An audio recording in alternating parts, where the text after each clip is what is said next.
بسم اللہ الرحمن الرحیم الحمد للہ رب العالمین والعاقبۃ للمتقین والصلاة والسلام علی رسولہ سیدنا محمد وآلہ واصحابہ اجمعین۔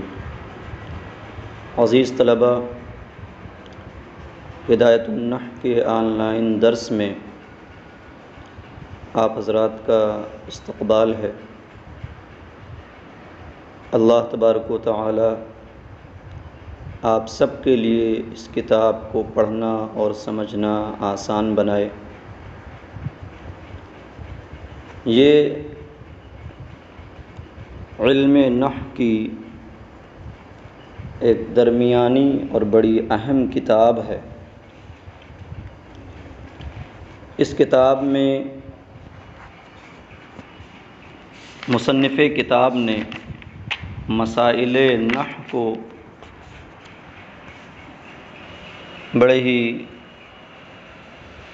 اختصار کے ساتھ جمع فرمایا ہے، اور خاص طور سے جو مسائل کی دلیلیں ہیں ان سے اعراض کیا ہے۔ ہاں، ہر مسئلے کی توضیح مثالوں کے ذریعے خوب قاعدے سے کر دی ہے۔ زبان بھی بڑی آسان ہے اور انداز بیان بھی بڑا شستہ اور شائستہ ہے، اس لیے اس کے مسائل ادنیٰ توجہ سے بڑی آسانی سے سمجھے جا سکتے ہیں۔ اور اس کتاب کے مصنف اپنے وقت کے بڑے پائے کے بزرگ حضرت شیخ سراج الدین عثمان چشتی ہیں، جن کا لقب شیخ اخی سراج ہے۔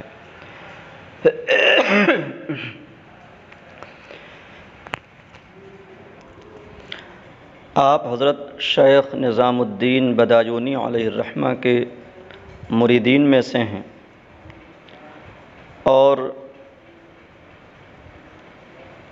جب حضرت شیخ نظام الدین اپنے شاگردوں کو اور مریدین کو دعوت و ارشاد کے لیے بھیجنے لگے تو آپ سے آپ کے بعض خدام نے یہ مطالبہ کیا کہ شیخ اخی سراج کو بھی دعوت و ارشاد کے کام کی اجازت عطا فرمائیں، لیکن چونکہ آپ علمی اعتبار سے بہت کمزور تھے، اگرچہ حسن صورت و سیرت میں اعلیٰ مقام رکھتے تھے لیکن علم سے عاری تھے، تو حضرت شیخ کو اس پر بڑا افسوس ہوا، اور آپ نے فرمایا کہ اس راہ میں سب سے پہلی چیز جو ضروری ہے وہ علم ہے، کیونکہ جاہل شیطان کا کھلونا ہوتا ہے۔ تو حضرت شیخ نظام الدین کی بارگاہ کے حاضر باشوں میں سے ایک عالم تھے جن کا نام تھا مولانا فخر الدین زرادی۔ انہوں نے عرض کیا، حضور آپ انہیں میرے حوالے کر دیں، میں انشاءاللہ 6 مہینے میں انہیں عالم بنا دوں گا۔ اور پھر وہ حضرت شیخ اخی سراج کی تعلیم میں اتنی محنت سے لگ گئے، اور ان کے لیے مختلف علوم و فنون کی کتابیں بھی انہوں نے تصنیف کی، اور حال یہ ہوا کہ جو وعدہ انہوں نے کیا تھا کہ میں 6 مہینے میں انہیں عالم بنا دوں گا، اس وعدے کو انہوں نے پورا کر دکھایا، اور حضرت شیخ اخی سراج ایک ماہر عالم 6 مہینے میں بن گئے۔ اور مہارت کا یہ عالم تھا کہ آپ سے کوئی بھی دینی یا عربی علوم میں مباحثے کی طاقت نہیں رکھتا تھا۔ حضرت شیخ نظام الدین رحمۃ اللہ علیہ نے جب یہ حال دیکھا تو بہت خوش ہوئے، اور پھر آپ کو چشتیہ سلسلے کی اجازت بھی عطا فرمائی، اور آپ کو دعوت و ارشاد کی اجازت بھی دے دی۔ سرزمین بنگال میں آپ نے بڑی دینی خدمات انجام دیں، اور پھر وہیں آپ کا وصال ہوا۔ شیخ اخی سراج سے آپ مشہور و معروف ہیں۔ تو یہ کتاب ہدایت النحو ہے۔ اس کا آغاز حضرت مصنف نے بسم اللہ شریف اور حمد و صلات سے کیا ہے۔ چونکہ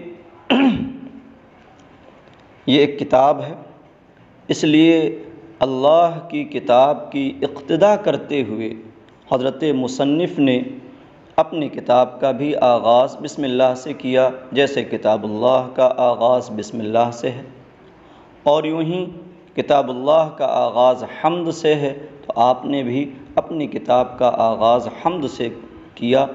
گویا کہ حمد اور بسم اللہ سے آغاز کرنے میں اللہ کی کتاب کی اقتداء اور اتباع کرنا ہے، اور ساتھ ہی حدیث رسول صلی اللہ تعالی علیہ وسلم پر عمل بھی، کیونکہ اللہ کے رسول صلی اللہ تعالی علیہ وسلم کا فرمان عالی شان ہے، کل امر ذی بال لا یبدأ فیہ ببسم اللہ فہو اقطع۔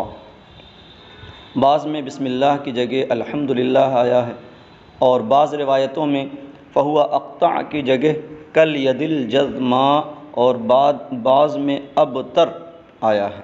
سب کا خلاصہ یہ ہے کہ ہر محتم بالشان کام جو اللہ کے نام سے بسم اللہ سے اور حمد سے شروع نہ کیا جائے وہ ناقص اور نامکمل رہتا ہے، بے برکت رہتا ہے۔ تو اس وعید سے بچنے کے لیے اور حدیث رسول پر عمل کرنے کے لیے آپ نے کتاب کا آغاز بسم اللہ سے اور الحمدللہ سے کیا، اور ساتھ ہی درود و سلام بھی نبی کریم صلی اللہ تعالی علیہ وسلم پر بھیجا، کیونکہ جہاں اللہ کا ذکر ہو وہاں رسول اللہ صلی اللہ تعالی علیہ وسلم کا بھی ذکر ہونا چاہیے، کیونکہ اللہ تعالی نے اپنے نبی کے نام کو اپنے نام سے ملایا ہے، ان کے ذکر کو اپنے ذکر سے ملایا ہے۔ حدیث قدسی میں آیا ہے، اذا ذکرت ذکرت معی، کہ اے محبوب جب میرا ذکر کیا جائے گا تو میرے ساتھ تمہارا بھی ذکر کیا جائے گا۔ تو اس وجہ سے حمد کے ساتھ نبی کریم صلی اللہ تعالی علیہ وسلم پر درود و سلام بھی آپ نے ذکر فرمایا، جیسا کہ عام طور سے مصنفین کا دستور ہے۔ ایک وجہ اور بھی یاد رکھیں کہ حمد اور صلات کی یہ وجہ ہے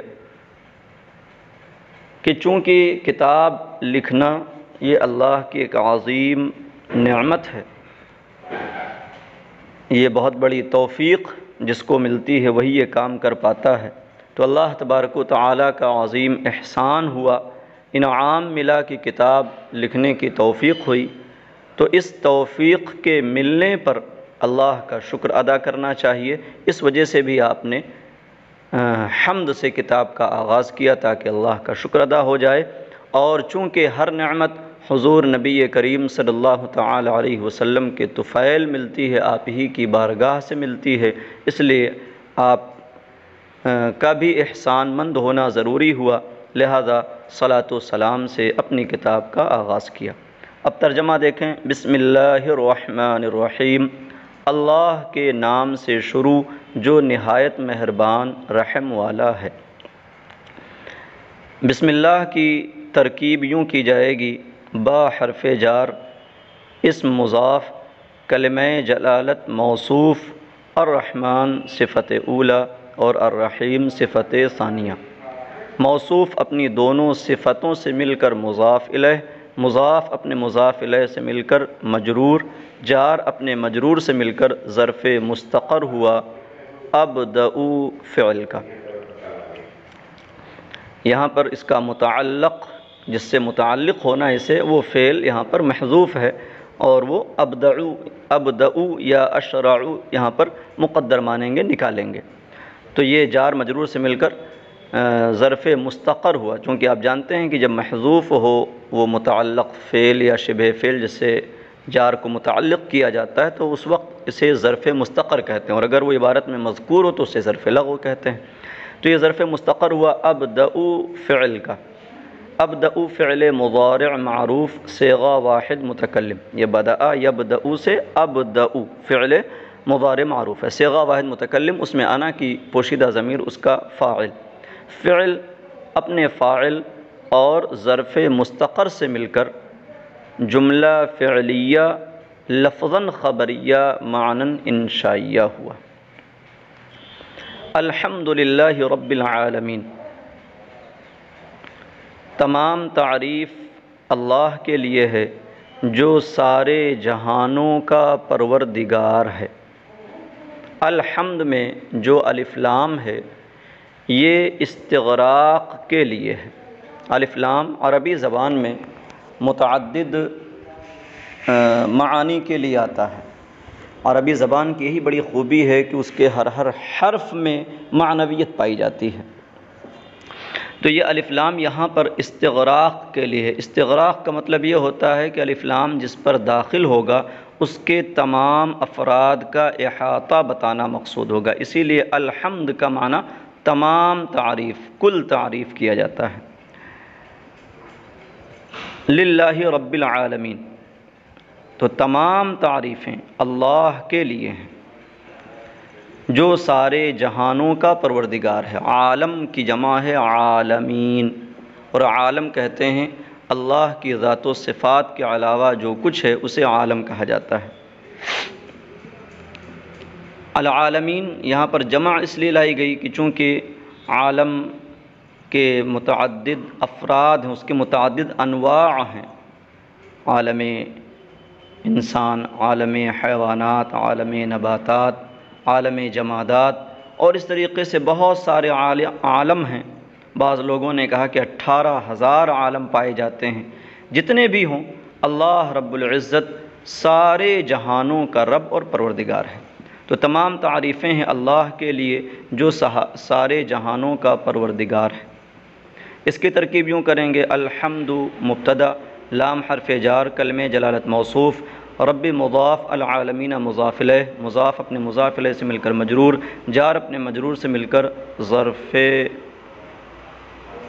مستقر ہوا، ثابت اسم فاعل کا، اس میں ہوا کی پوشیدہ ضمیر اس کا فاعل، اسم فاعل اپنے فاعل اور ظرف مستقر سے مل کر شبہ جملہ اسمیہ ہو کر خبر، مبتدا اپنی خبر سے مل کر جملہ اسمیہ لفظاً خبریہ معناً انشائیہ ہوا۔ والعاقبۃ للمتقین، اور اچھا انجام، بہتر انجام پرہیزگاروں کے لیے ہے۔ العاقبہ اگرچہ مطلق بولا جاتا ہے لیکن یہاں مقصود ہوتا ہے حسن العاقبتی، بہتر انجام، اچھا انجام، اور اچھا انجام پرہیزگاروں کے لیے ہے۔ تو ظاہر سی بات ہے کہ آخرت میں جو اچھا فیصلہ ہونا ہے اور بہتر جزا جن کو ملنی ہے وہ اللہ کے وہ بندے ہیں جو اس کے اطاعت گزار ہیں، اس کے فرما بردار ہیں، اور جن چیزوں سے اس نے منع فرمایا اس سے پرہیز رکھتے ہیں۔ ترکیب اس کی کریں گے: العاقبۃ مبتدا، لام حرف جار، المتقین مجرور، جار اپنے مجرور سے مل کر ظرف مستقر ہوا، ثابتۃ اسم فاعل کا، اس میں ہیا کی پوشیدہ ضمیر اس کا فاعل، اسم فاعل اپنے فاعل اور ظرف مستقر سے مل کر شبہ جملہ اسمیہ ہو کر خبر، مبتدا اپنی خبر سے مل کر جملہ اسمیہ خبریہ ہوا۔ والصلاة علی رسولہ محمد وآلہ واصحابہ اجمعین۔ صلاۃ کا معنی درود، یعنی اللہ کی رحمت، اور اللہ کی رحمت نازل ہو اس کے پیارے رسول محمد صلی اللہ علیہ وسلم پر اور آپ کے تمام آل و اصحاب پر۔ آل کا معنی اہل بیت اطہار، اور اصحاب یہ صاحب کی جمع ہے جو نبی کریم صلی اللہ تعالی علیہ وسلم کی صحبت سے مشرف ہوئے، انہیں کو صحابی کہتے ہیں، اور صاحب کی جمع صحاب بمعنی نبی کریم صلی اللہ تعالی علیہ وسلم کے صحابہ، آپ کی صحبت یافتہ حضرات۔ تو درود و سلام نازل ہو اللہ کے پیارے رسول صلی اللہ تعالی علیہ وسلم محمد صلی اللہ علیہ وسلم پر اور آپ کے تمام آل و اصحاب پر۔ اس کی ترکیب یوں کریں گے: الصلاۃ مبتدا، علی حرف جار، رسولہ مضاف، مضاف الیہ سے مل کر مبدل منہ، محمد بدل، مبدل منہ اپنے بدل سے مل کر معطوف علیہ، واو حرف عطف، آلہ مضاف اپنے مضاف الیہ سے مل کر معطوف علیہ، واو حرف عطف، اصحابہ مضاف مضاف الیہ سے مل کر معطوف، آلہ معطوف علیہ اپنے معطوف سے مل کر مؤکد، اور اجمعین تاکید۔ اب یہ مؤکد اپنی تاکید سے مل کر معطوف ہوا رسول ہی محمد معطوف علیہ کا، اور وہ معطوف علیہ اپنے معطوف سے مل کر مجرور، جار اپنے مجرور سے مل کر ظرف مستقر ہوا نازلۃ اسم فاعل کا، الصلاۃ نازلۃ علی رسول، درود نازل ہو، لہذا اس کو ہم ظرف مستقر بنائیں گے نازلۃ کا۔ نازلۃ اسم فاعل، اس میں ہیا کی پوشیدہ ضمیر اس کا فاعل، اسم فاعل اپنے فاعل اور ظرف مستقر سے مل کر شبہ جملہ اسمیہ ہو کر خبر، مبتدا اپنی خبر سے مل کر جملہ اسمیہ لفظاً خبریہ معناً انشائیہ ہوا۔ تو یہ اس کتاب کا خطبہ ہے، اور اب آگے اما بعد کے بعد مصنف کتاب نے اپنی کتاب کی وجہ ترتیب اور کیفیت ترتیب کا ذکر کیا ہے کہ کس انداز میں میں نے اس کتاب میں مسائل نحو کو ذکر کیا ہے، بیان کیا ہے، اور اسے کن کن عنوانات پر مرتب کیا ہے، ان سب چیزوں کا بیان آگے کریں گے۔ تو یہاں تک آپ حضرات ملائیں، اور ساتھ ہی جو ترکیبیں میں نے کر کے آپ کو سنائی ہیں، ان ترکیبوں کو اپنی اپنی کاپیوں میں لکھ لیں۔ السلام علیکم ورحمۃ اللہ وبرکاتہ۔